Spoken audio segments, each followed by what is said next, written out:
Hello Sagittarius, कैसे हैं आप सब? आई होप आप सब अच्छे होंगे एंड अपनी लाइफ में बहुत अच्छा कर रहे होंगे। Welcome and welcome back to the calm inside family. मैं हूं आपकी टैरो रीडर सौम्या एंड लेके आ गई हूं आपके लिए एक न्यू रीडिंग। ये रीडिंग कैसे होगी? लव लाइफ की रीडिंग है हॉरोस्कोप के अकॉर्डिंग। सो ये 15 डेज जो अप्रैल के हैं उसमें आपके पार्टनर की एनर्जी कैसी रहेगी वो चेक करेंगे। आपकी लव लाइफ में क्या चैलेंजेस या फिर क्या एडवाइजेस हैं वो चेक करेंगे एंड देन उसके बाद हम चेक करेंगे कि आपके लिए गाइडेंस क्या है, लाइक आप कुछ सिचुएशन कैसे हैंडल करनी है एंड क्या चीज़ें आगे ले जाके आपकी हेल्प करेंगी। ओके, सो रीडिंग को स्टार्ट करते हैं। सबसे पहले आपके पार्टनर की एनर्जी चेक करते हैं and then likewise reading चलेगी, ठीक है। सो सबसे पहले आपको क्या करना है, थोड़ा सा काम होना है, डीप ब्रीदिंग करनी है, अपने पार्टनर की एनर्जी से कनेक्ट करना है एंड उनके बारे में सोचना है, अपनी रिलेशनशिप के बारे में सोचना है और फिर हम रीडिंग को स्टार्ट करेंगे। एनर्जी से कनेक्ट करने के लिए लाइक ज़रूर करें एनर्जी एक्सचेंज के तौर पे। सो चलिए स्टार्ट करते हैं। Dear angels, spirit guides, spiritual world and higher self of Sagittarius, please बताइए इनके पार्टनर की करंट एनर्जी कैसी है। Thank you so much spirit guides. Please बताइए इनके पार्टनर की करंट एनर्जी क्या है।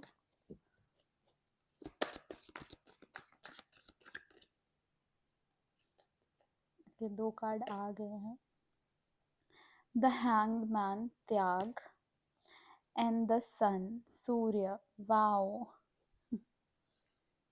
Okay.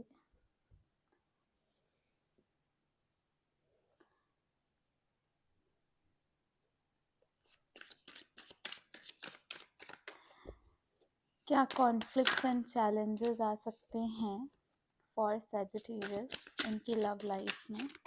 Thank you, Spirit Guides. Thank you, Spirit Guides and Spiritual World of Sagittarius. Six of Cups, reconciliation and harmony. The Emperor, control and security. Setup change किया है मैंने थोड़ा, because आपको readings and आपको cards थोड़े अच्छे से दिखे इसके लिए। अगर आपने अप्रैल मंथ की ओवरऑल एनर्जी नहीं देखी है जो कि मैंने अपलोड किया है, जिसमें आपके लिए अप्रैल मंथ के लिए गाइडेंस है एंड आपकी लव एनर्जी, आपकी जनरल एनर्जी एंड आपके कैरियर और फाइनेंसेस कैसे रहेंगे, सो लिंक डिस्क्रिप्शन में है, आप वो रीडिंग भी चेक कर सकते हैं।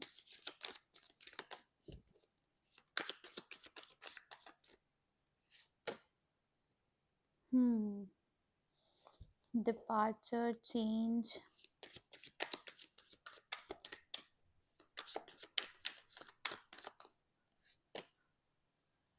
Hermit. Okay, let's check Sagittarius के लिए गाइडेंस क्या आ रही है, एडवाइस क्या है आपके लिए। कनेक्ट करिए अपने हायर सेल्फ से, अपने गॉड से।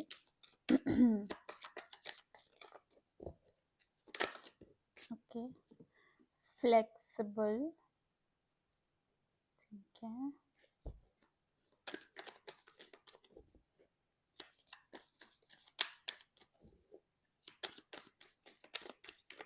Thank you so much, thank you so much spiritual world. Message in a bottle, okay. Reconciliation, message in a bottle, बहुत सारे लोगों का यहाँ पे ये एनर्जी है कि वो अपने पार्टनर से रिकॉन्साइल करने वाले हैं। मैसेज आने वाला है, कॉल आने वाला है, टेक्स्ट आने वाला है। वैसे भी यहाँ पे हैंगमैन के साथ सन की एनर्जी है जो कि बताता है सन क्या है। सन सबसे ज़्यादा पॉजिटिव, सबसे ज़्यादा एनर्जेटिक, जिसकी वजह से सब कुछ सब हर किसी में ज़िंदगी है, राइट। एनिमल्स, प्लांट्स, हम ह्यूमंस, हम सब में लाइफ है। तो सबसे ज़्यादा एनर्जेटिक कार्ड है एंड पॉजिटिव कार्ड है। सो या रिकॉन्सिलेशन बहुत सारे लोगों का होने वाला है, क्योंकि यहाँ पे बहुत सारे लोगों ने सेल्फ रिफ्लेक्ट किया है, समझा है, अकेले रहे हैं और चीज़ों को समझने की कोशिश की है। ओके, सो उसके बीच में भी क्या चैलेंजेस आएंगे उसके बारे में हम बात करेंगे। और आपके पार्टनर की एनर्जी से स्टार्ट करते हैं रीडिंग को, ठीक है। देखो, काफ़ी टाइम से यहाँ पे वेट किया जा रहा था, काफ़ी टाइम से यहाँ पे चीज़ें बदलने का इंतज़ार किया जा रहा था। बट आपके पार्टनर की एनर्जी कैसी रहेगी 15 डेज़ में? फर्स्ट स्टार्टिंग के कुछ डेज़ में आपको कोई चेंजेस नहीं देखने को मिलेंगे आपके पार्टनर की साइड से, उनके कोई एक्शन में चेंजेस नहीं दिखेंगे, ठीक है? बट उसके बाद after I will say last के 5 डेज़ काफ़ी पॉजिटिव हो जाएँगी चीज़ें। एंड यहाँ पे एक एनर्जी है जो कि है, आपके पार्टनर ना रश नहीं करना चाहते, आपके पार्टनर नहीं चाहते कि कुछ भी चीज़ अचानक से हो या फिर बहुत फास्ट चीज़ें हो जाएं। मतलब एक होता है ना सोच समझ के कदम उठाना, वो वाली एनर्जी है उनकी। एंड बट हाँ, वो पॉजिटिव एक्शन ज़रूर लेंगे क्योंकि फिर उसके बाद सन का कार्ड आया है। पर उसके पहले हैंगमैन की एनर्जी आप देख सकते हो, त्याग का कार्ड। सो उसके पहले तो उन्होंने सब कुछ छोड़ दिया है। इवन अगर आप अभी ऑलरेडी कनेक्शन में हैं तो चीज़ें जैसी चल रही थी वैसी ही चलती हुई दिख रही हैं 5 to 10 डेज अप्रैल के स्टार्टिंग के। एंड देन इसमें पॉजिटिव चेंजेस आएंगे। ओके, सो यहाँ पे अगर आप सिंगल हो तो आपके लिए क्या है, आपको रश नहीं करना है किसी भी कनेक्शन में। और धीरे धीरे अप्रैल मिड में आपके लिए चीज़ें बनेंगी। एंड मे बी आप बहुत रफ ब्रेकअप से निकले हो एंड दैट्स वाई अभी आप कुछ करना ही नहीं चाहते हो, तो वो एनर्जी भी है एक। एंड एक और बात है आपके लिए कि जो लोग कनेक्शन में हैं बट उनका कनेक्शन अच्छे से नहीं चल रहा है, उनके लिए यहाँ पे बोला जा रहा है कि प्लीज़ अपने पार्टनर से बात करें एंड उनको अपनी जो भी फीलिंग्स हैं वो एक्सप्रेस करें, ताकि यहाँ पे चीज़ें आगे बढ़ें। ओके, सिचुएशन चेंज हो, क्योंकि आप दोनों कोई एक्शन नहीं लेते हुए दिख रहे हो। एंड व्हेन आप एक्शन नहीं लोगे, कम्युनिकेट नहीं करोगे, अपनी फीलिंग्स एक्सप्रेस नहीं करोगे, क्योंकि वहाँ से तो नहीं आते हुए दिख रहा है, फ्रेंकली स्पीक नेक्स्ट 10 डेज तो नहीं ही दिख रहा है। सो वहाँ पे एफर्ट्स, अगर आपको बातें करनी है तो एफर्ट्स आपके साइड से जाने ज़रूरी हैं। एंड उसके बाद मुझे ये भी दिख रहा है कि अगर कुछ लोग पूछ रहे हैं कि क्या हमारा रिकॉन्सिलेशन होगा, डेफिनेटली होगा। एंड इवन जो फर्स्ट के 10 डेज है वहाँ पे आपके पार्टनर ना चाहते हैं रिकॉन्सिलेशन करना, बट कोई एक्शन नहीं लेंगे। सो डिज़ायर दिख रही है रिकॉन्सिलेशन की, बट डेफिनेटली कोई एक्शन नहीं दिख रहा है। एंड एक तरीके का रिन्यूअल की एनर्जी है, थोड़ा पर्सपेक्टिव समझने की है, वेटिंग की है। मे बी वो ये वेट करे कि आप उनके पास चले जाओ, इसीलिए मैं आपको कह रही हूँ कि आपके साइड से भी एफर्ट की यहाँ पे ज़रूरत पड़ेगी चीज़ों को सही करने में, ठीक है? अब उसके बाद चैलेंजेस क्या आ सकते हैं, राइट? सो देखो, चैलेंजेस बेसिकली क्या है कि आप लोग, मे बी आप और आपके पार्टनर, ठीक है, देखो यहाँ पे बहुत सारे लोग होंगे तो जिनसे जैसी एनर्जी कनेक्ट करती है आप प्लीज़ उसको उस अकॉर्डिंग लेना। यहाँ पे मुझे दिख रहा है कि डेफिनेटली रिकॉन्सिलेशन चाहते हो और रिकॉन्सिलेशन होगा। यहाँ पे आप देख सकते हो 6 ऑफ कप्स की एनर्जी है, रिकनसाइल एंड हारमोनी की एनर्जी। बट बिकॉज दोनों में से कोई एक्शन नहीं लेना चाहता, या दोनों में से कोई एक ऐसा है जो बहुत ज़्यादा ही मे बी आपके पार्टनर की एनर्जी ऐसी हो कि बहुत ज़्यादा अथॉरिटेटिव नेचर है। सो उनको ऐसा नहीं लगता है कि उन्होंने कोई गलती की है, या फिर आपको, दे वांट कि आप ही उनके पास जाओ, ठीक है, समझ रहे हो आप? तो यहाँ पे वो वाली फीलिंग है कि वो कंट्रोल करना चाहते हैं चीज़ों को। वो चाहते हैं कि आप उनके पास जाओ, आप एफर्ट्स लो, आप बातें करो। एंड अपने साइड से वो बहुत ही ज़्यादा रिजिड बिहेवियर करते हैं। यही मेन रीज़न है कि जिसकी वजह से रिलेशनशिप में चैलेंजेस दिख रहे हैं मुझे। दूसरी चीज़ ये है कि यहाँ पे बहुत ज़्यादा अकेले अकेले रहने की कोशिश की जा रही है, बहुत ज़्यादा ऐसी कोशिश हो रही है कि मुझे बस अपने एक शेल्फ में रहना है, ना मुझे एफ़र्ट करना है, ना मुझे किसी के एफ़र्ट्स को देखना है। एंड सॉलिट्यूड की एनर्जी यहाँ पे आप देख सकते हो, द हर्मिट की एनर्जी, सेल्फ इंट्रोस्पेक्शन की एनर्जी है, खुद में खुद चीज़ें समझने की एनर्जी या फिर खुद के अंदर देखने की एनर्जी है, बट एफ़र्ट्स लेने की एनर्जी नहीं दिख रही है।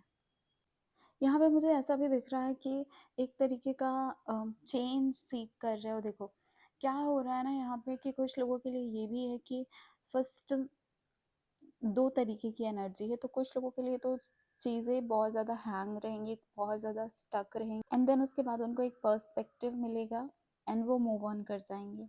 तो इसीलिए यहाँ पे डिपार्चर और चेंज की एनर्जी है। तो चैलेंज क्या है यहाँ पे? चैलेंज यहाँ पे ये आएगा कि अगर आप एफर्ट करोगे, क्योंकि आपके पार्टनर उस नेचर के नहीं है, उनको ऐसा लगता है कि उन्होंने जो किया है वो सही है, या फिर उनके पास चल के आने चाहिए लोग, वो एफर्ट्स करते हुए नहीं दिख रहे हैं, तो फिर क्या होगा? रिकॉन्सिलेशन कैसा होगा? आप जाओगे, आप एफर्ट करोगे तो रिकॉन्सिलेशन होगा। या फिर आप में से भी कुछ लोग ऐसे हो सकते हैं जो खुद से नहीं करना चाहते, सिर्फ सामने से एफर्ट्स आ रहे हैं। तो यहाँ पे म्यूचुअल एफर्ट की बहुत ज़्यादा ज़रूरत है। कोई एक एटीट्यूड में रहेगा तो बात नहीं बनेगी, बट यहाँ पे जितना पॉजिटिविटी मुझे दिख रही है कि धीरे धीरे चल के चीज़ें ज़रूर चेंज होंगी, बट इसके लिए आपको ये समझने की ज़रूरत है कि कहाँ पे गलतियाँ हो रही हैं। तो थोड़ा सेल्फ इंट्रोस्पेक्शन, थोड़ा चीज़ें समझने की बहुत ज़्यादा ज़रूरत। देखो आपके लिए क्या मैसेज आया है, फ्लेक्सिबल फ्लेक्सिबल होना ज़रूरी है। ये कंट्रोलिंग नेचर में नहीं रहना है कि मेरे हिसाब से ही रिलेशनशिप चलेगी, उनको भी नहीं रहना है कि उनके हिसाब से रिलेशनशिप चलेगी।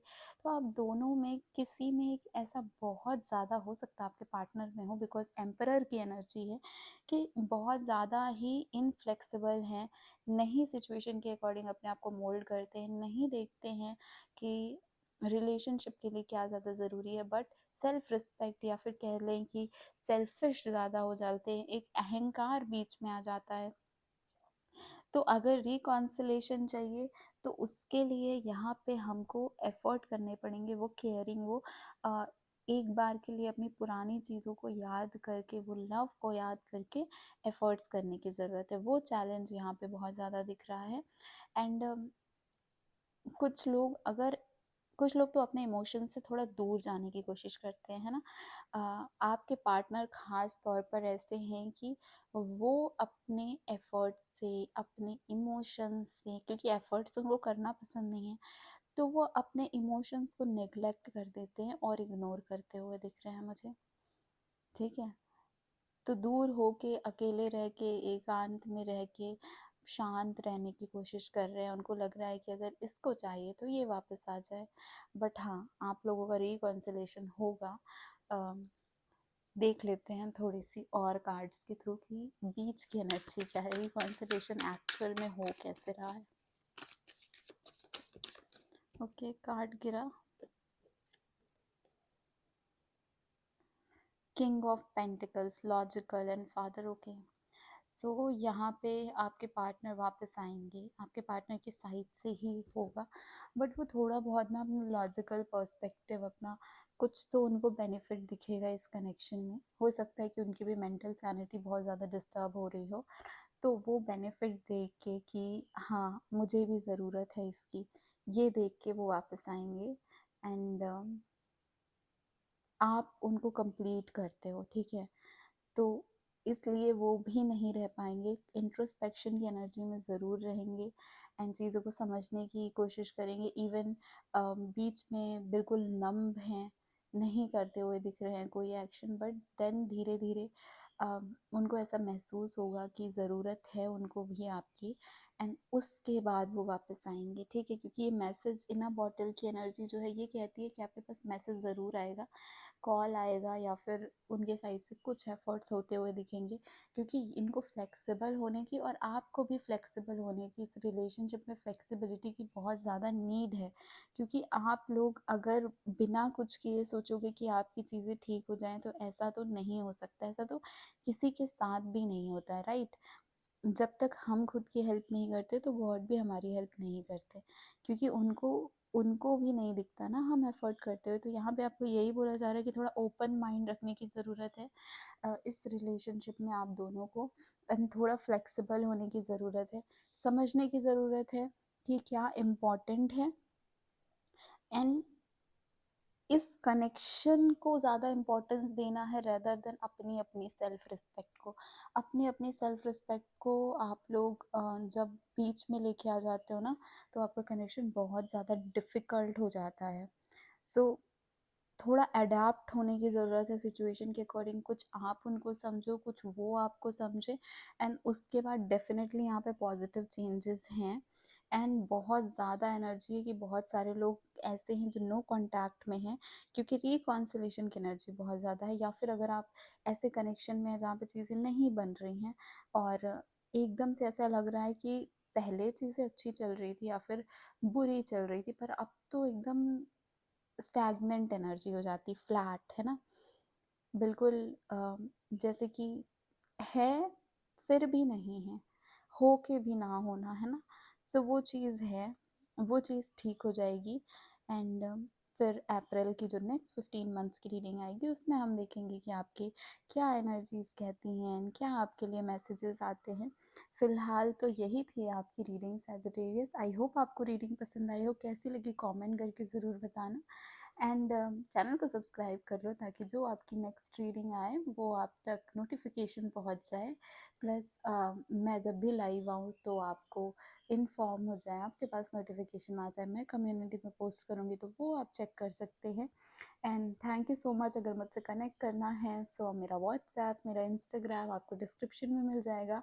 आप उसके थ्रू मुझसे पर्सनली जुड़ सकते हैं। एंड आपके लिए मैं ऐसी रीडिंग्स लाती रहती हूँ। So thank you so much. Bye bye guys, take care of yourself. अपना ध्यान रखना, अपने अपनों का ध्यान रखना और अपने कनेक्शन का ध्यान रखना। ओके।